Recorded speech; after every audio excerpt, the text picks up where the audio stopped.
Record পঞ্চম মেয়াদে পরপর টানা চতুর্থবার সরকার গঠনের পর নতুন মন্ত্রিসভার সদস্যদের নিয়ে জাতীয় স্মৃতিসৌধে শ্রদ্ধা নিবেদন করলেন বাংলাদেশের প্রধানমন্ত্রী শেখ হাসিনা। ১৯৭১ সালের মহান মুক্তিযুদ্ধের বীর শহীদদের প্রতি শ্রদ্ধা নিবেদন করেছেন প্রধানমন্ত্রী শেখ হাসিনা ও নতুন মন্ত্রিসভার সদস্যরা।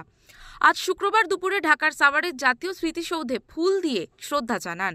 এর আগে সকালে ধানমন্ডি ৩২ নম্বরে বঙ্গবন্ধু স্মৃতি জাদুঘরের সামনে জাতির পিতার প্রতিকৃতিতে শ্রদ্ধা জানান প্রধানমন্ত্রী ও নতুন মন্ত্রিসভার সদস্যরা। প্রথমে প্রধানমন্ত্রী হিসেবে মুক্তিযুদ্ধের বীর শহীদদের প্রতি শ্রদ্ধা নিবেদন করেন শেখ হাসিনা। পরে নবনির্বাচিত মন্ত্রিসভার সদস্যদের সঙ্গে নিয়ে শ্রদ্ধা জানান তিনি। শ্রদ্ধা নিবেদন শেষে সাংবাদিকদের সঙ্গে কথা বলেছেন বাংলাদেশের নতুন মন্ত্রিসভার শিক্ষামন্ত্রী মহিবুল হাসান চৌধুরী নফেল। আলোচনা সবসময় থাকবে।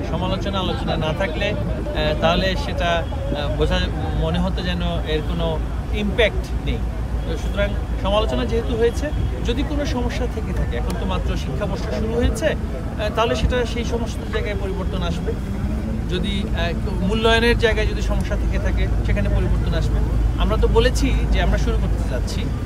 এখন শুরু করতে গিয়ে প্রতিবন্ধকতাগুলো সুনির্দিষ্ট করে আমরা আইডেন্টিফাই করার পরে সেগুলো আমরা নিরসন করব।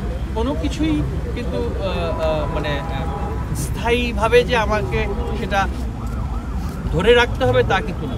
সমস্যা হলে সেটা পরিবর্তন অবশ্যই আমরা করব। প্রসঙ্গত বৃহস্পতিবার সন্ধ্যায় বঙ্গভবনে পঞ্চমবারের মতো দেশের প্রধানমন্ত্রী হিসেবে শপথ গ্রহণ করেন আওয়ামী লীগ সভাপতি শেখ হাসিনা।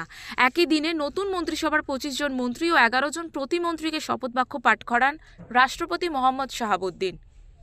ঢাকা, বাংলাদেশ থেকে আলসাদির রিপোর্ট, ওঙ্কার বাংলা।